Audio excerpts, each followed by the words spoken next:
생텍 시베리아의 소설 어린 왕자에 보면 여우가 자기와 친구에 대한 어린 왕자에게 한 유명한 말이 있습니다. 언제나 같은 시간에 오는 게 더 좋을 거야. 가령 오후 4시에 내가 온다면 3시부터 나는 행복해지기 시작할 거야. 시간이 가면 갈수록 그만큼 나는 더 행복해질 거야. 4시가 다가오면 나는 흥분해서 안절부절 못할 정도가 될 거야. 그래서 나는 행복이 얼마나 값진 것인지를 알게 되겠지라는 대사입니다. 그 여호의 말대로 좋아하는 사람을 곧 만나게 될 것이라는 기대와 행복감은 그 시간이 가까워질수록 그야말로 흥분해서 안절부절 못할 정도로 증폭되기 마련입니다. 오늘 보면 우리 기독신자 역시 바로 그런 영적 흥분을 느끼게 되는 것을 정해내 줍니다. 곧 그날이 가까움을 볼수록 더욱 그리하자라는 말씀입니다. 여기서 그날이란 예수님께서 재림하시는 날, 주님의 신부로서 예배하고 있던 성도들이 그 신랑을 만나 함께 천국의 혼인잔치에 들어가게 될 그 한날을 가리킵니다.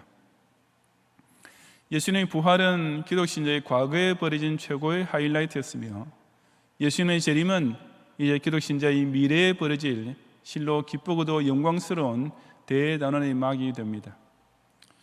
그러니 그 주님 재림이 점점 더 가까워질수록 그날을 믿고 기다리는 신자들은 더 설레고 흥분할 수밖에 없으며, 그 그립던 예수님을 어떻게 만날까 하는 생각과 준비에 몸과 마음이 온통 다 쏠릴 수밖에 없는 것입니다.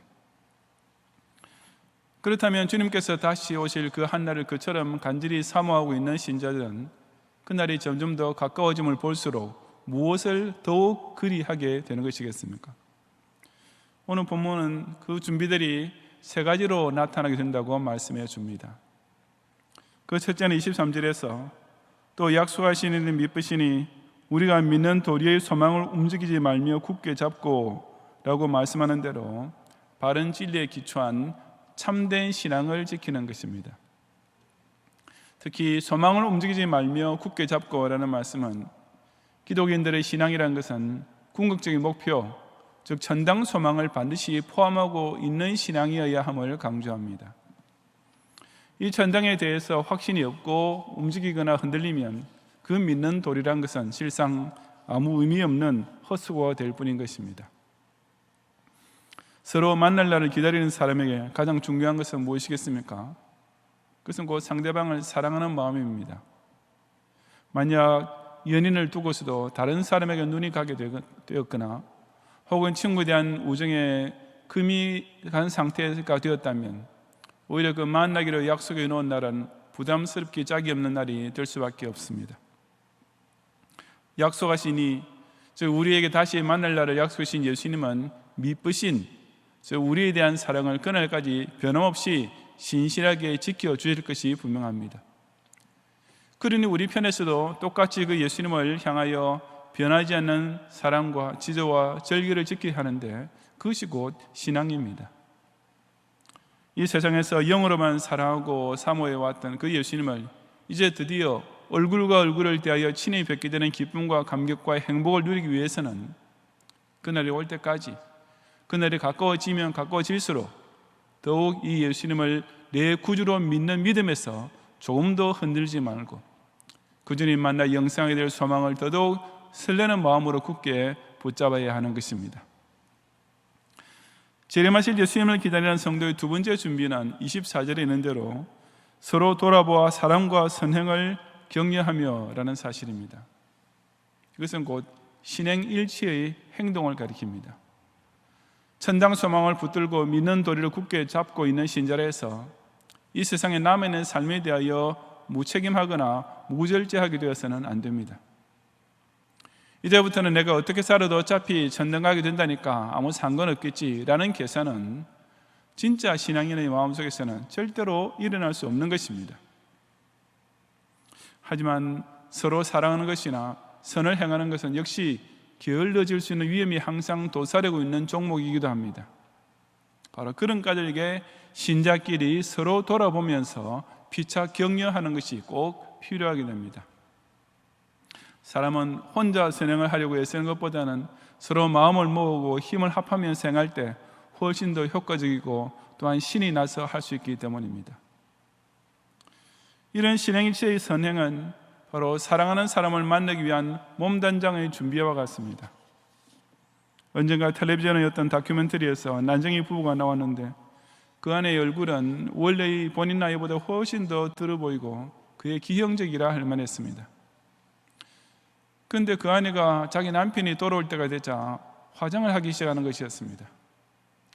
솔직히 시청자가 볼 때는 화장을 해도 별로 표가 나지 않은 얼굴이었지만 그 아내는 그럼에도 불구하고 사랑하는 자기 남편에게 조금이라도 더 예쁘게 보이고 싶어하는 여자의 마음을 가지고 있었기 때문이었습니다. 신랑 대신 예수님을 기다리는 신부된 성도들의 심정도 당연히 그러해야 하지 않겠습니까? 자기 심령 속에 그 주님 사랑하는 마음이 진실하고 뜨거우면 그 주님께 조금이라도 더 아름다운 신부로 보이고 싶은 것이 당연지사이고 그것은 곧 그 신앙과 그대로 일치되는 선한 행동으로 나타나기 마련입니다. 특히 그 신랑께서 임할 시간이 가까워지면 그야말로 결혼식을 코앞에 둔 신부처럼 마지막 순간까지 더욱 성도를 돌보고 이웃을 사랑하는 선행으로 조금이라도 더 아름답게 자신을 단장하는 데 온 정성을 기울일 수밖에 없는 것입니다.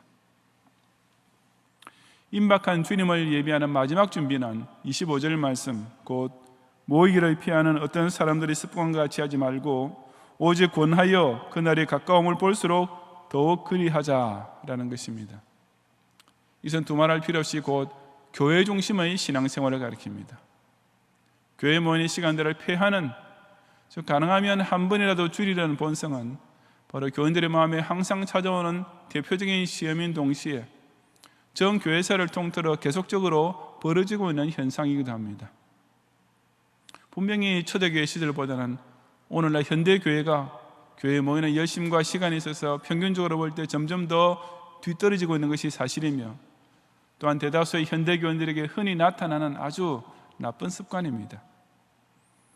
하지만 우리가 신앙생활을 바로 지키기 위해서는 그날의 가까움을 볼수록 더욱 그리하는, 즉 더욱 열심히 모이는 자세와 노력을 부단히 발휘해야 하는 것입니다. 그리고 이것은 앞의 두 가지 준비들과 밀접한 관계에 있습니다. 교회 부지런히 모여서 예배를 드리고 말씀을 들어야 우리는 천당 소망에 대하여 흔들리지 아니하고 믿는 도리, 즉 신앙을 굳게 지킬 수 있습니다. 또한 성도들이 교회에 함께 자주 모이고 서로 만나야만 피차 돌아보고 선행을 격려하는 가운데 더욱 충성스러운 삶을 살 수 있는 것입니다. 만약 그런 교회 중심의 생활이 없다면 그저 주일 오전 예배 1시간 겨우 참석하고 전도회 활동 같은 것은 아예 얼굴도 안 내미는 교인이라면 아무래도 그 신앙이라는 것도 지극히 위태로울 것이며 무슨 사람과 선행을 베푼다는 것은 그의 생각도 시도도 하지 않을 것이 뻔하지 않겠습니까?